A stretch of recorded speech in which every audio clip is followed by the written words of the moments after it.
Bonsoir à toutes et à tous. Un petit mot sur les résultats de ce soir qui marquent, je crois, un pas de plus dans la crise politique que connaît notre pays. Elle se matérialise par une forte abstention, certes en recul, ce qui est toujours positif, mais qui conduit à ce que près d'une personne sur deux s'est à nouveau détournée des urnes, ce qui doit collectivement nous interroger. Comme en 2014, le Rassemblement national arrive de nouveau en tête des élections. C'est toujours une mauvaise nouvelle. Alors que l'extrême droite est l'ennemi mortel de la démocratie, la majorité présidentielle a sciemment choisi de lui donner un rôle central dans ces élections. Nous en avons une preuve de plus ce soir que l'extrême marché nourrit l'extrême droite. Nous continuerons à combattre pied à pied les idées antisociales et anti-écologiques du Rassemblement national. Bien sûr, les résultats de la France insoumise sont décevants, compte tenu de nos espérances et efforts que nous avons déployés dans cette campagne. Mais cette campagne porte néanmoins certaines perspectives d'espoir.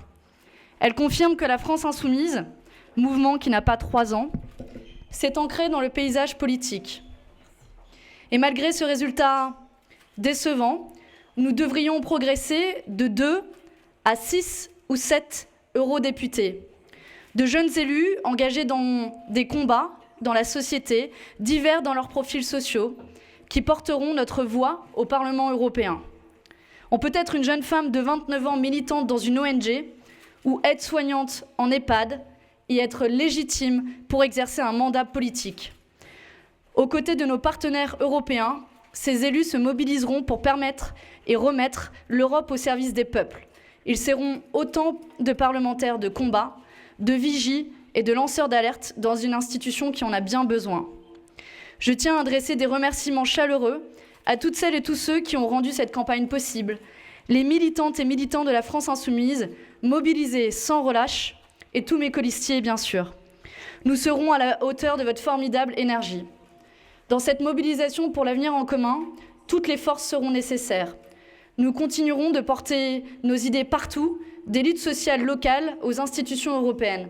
Alors que les forces politiques arrivées en tête jouent sur les peurs des électeurs pour prospérer, nous continuerons à avancer des solutions qui répondent aux espoirs et aux aspirations des gens. Nous appelons toutes celles et tous ceux qui se retrouvent sur ces valeurs écologiques et sociales et cet objectif à se fédérer pour les élaborer et les pousser ensemble. Voilà, je vous remercie.